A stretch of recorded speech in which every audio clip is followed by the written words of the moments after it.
వార్తలోకి వెళ్దాం. Governor Abdul నజీర్కు TDP అధినేత చంద్రబాబు లేఖ రాశారు. ప్రభుత్వ ఈ ఆఫీస్ అప్గ్రేడ్ వ్యవహారం నిలిపివేసేలా చర్యలు తీసుకోవాలని ఈ లేఖలో పేర్కొన్నారు. రేపటి నుంచి నెల 25 వరకు అప్గ్రేడ్ పేరుతో ఈ ఆఫీస్ మూసివేతపై చంద్రబాబు అనుమానాలు వ్యక్తం చేశారు.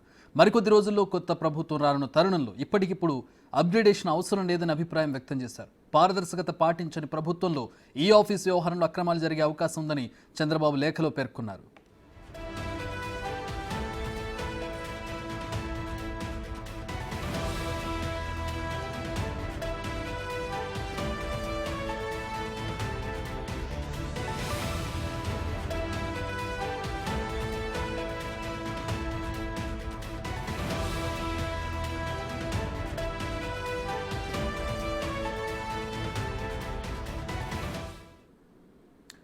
గత 5 ఏళ్లలో ప్రభుత్వం తీసుకునే ముఖ్యమైన నిర్ణయాలకు సంబంధించిన జీవోలను కూడా ప్రభుత్వం వెబ్సైట్లో పెట్టకుండా రహస్యంగా ఉంచుతోందని, అడ్డగోలుగా విడుదల చేసిన జీవోలను, ప్రభుత్వ పారదర్శకతను ప్రశ్నించిన వారిపై ప్రభుత్వం దాడి చేసిందని చంద్రబాబు ఈ లేఖలో ప్రస్తావించారు. ఇవన్నీ బయటకు రావాలంటే అప్గ్రేడ్ వ్యవహారాన్ని నిలిపివేయాలంటూ గవర్నర్కు రాసిన లేఖలో చంద్రబాబు ప్రస్తావించారు. అప్గ్రేడేషన్ నిలిపివేయాలనేది బాటమ్ లైన్గా చెప్పుకోవచ్చు ఈ లేఖలో.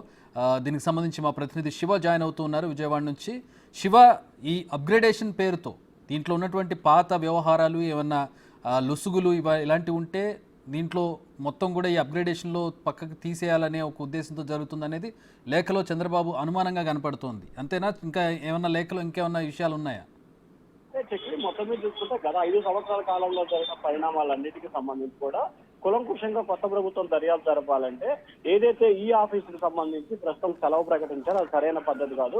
ఈ నెల 17 నుంచి 25 వరకు అప్గ్రేడ్ పేరుతో కూడా వాటిని సెలవులు ఇస్తున్నారు. మరికొద్ది రోజుల్లో కొత్త ప్రభుత్వం వస్తున్న నేపథ్యంలో ఇప్పటివరకు ఈ ఆఫీస్ క్రెడిట్ అవసరం లేదని చెప్పి కూడా చంద్రబాబు లేఖలో పెడుతున్నారు.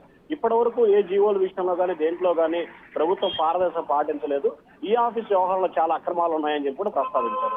ప్రధానంగా చూసుకుంటే చంద్రబాబు ఈ ఆఫీసు వెర్షన్ అప్గ్రేడ్ చేసేందుకు రాష్ట్ర ప్రభుత్వం నిర్ణయం తీసుకున్నారు. ప్రభుత్వం షెడ్యూల్ చేసిన ఈ ఆఫీసు వెర్షన్ అప్గ్రేడ్ వల్ల సీఎంఓ, చీఫ్ సెక్రటరీ, ప్రభుత్వ విభాగాలకు సంబంధించి ఈ నెల 15 నుంచి 20 అందుబాటులో ఉండరని చెప్పి కూడా చెప్పారు. దీనివల్ల పాలనాపరమైన ఇబ్బందులు వస్తాయి. అత్యవసరంగా ఇప్పుడు చేపట్టిన ఈ విధానంపై అధికారులు, రాజకీయ పార్టీలకు చాలా అనుమానాలు కలుగుతున్నాయి. గత 5 ఏళ్లలో ప్రభుత్వం తీసుకున్న ముఖ్యమైన నిర్ణయాలకు సంబంధించి ఎక్కడ వెబ్సైట్ లో పెట్టకుండా రహస్యంగా ఉంచారు. అలాగే అడ్డగోలు నిర్ణయాలు తీసుకున్నారు.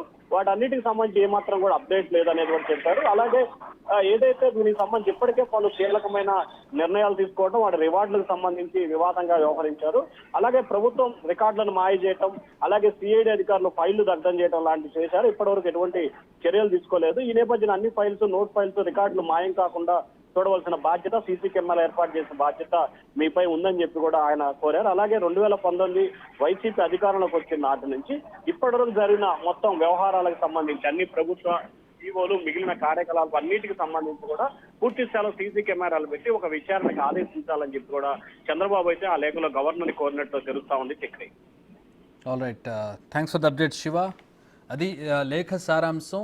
ఇప్పుడు ఉన్నటువంటి ఈ ఆఫీస్ని అప్గ్రేడ్ చేసే కార్యక్రమం చేపడుతున్నారు. అలా అప్గ్రేడ్ చేస్తే ప్రభుత్వం, అంటే పాత ప్రభుత్వం చేసినటువంటి తప్పులు ఏవైతే ఉన్నాయో, ఆ పారదర్శకత లేకుండా చేసినటువంటి విషయాలు ఏవైతే ఉన్నాయో అవన్నీ కూడా దీంట్లో పోతాయి. సో అలా అప్గ్రేడేషన్ ఇప్పటికిప్పుడు చేయాల్సిన అవసరం లేదు. కొత్త ప్రభుత్వం ఏర్పడే సందర్భంలో ఇట్లాంటివి చేయడం వల్ల పాత ప్రభుత్వం చేసిన తప్పులు ఇన్వెస్టిగేట్ చేసే పరిస్థితి ఉండదు కాబట్టి దీన్ని నిలిపివేయాలని చెప్పి కోరారు. అలాగే ప్రభుత్వ ఆఫీసుల్లో ఉన్నటువంటి ఫైళ్లు మాయం కాకుండా, వాటిని ధ్వంసం చేయకుండా సీసీ కెమెరాలు ఏర్పాటు చేసి పర్యవేక్షించాల్సిన బాధ్యతను ఆయన గుర్తు చేశారు ఈ లేఖలో.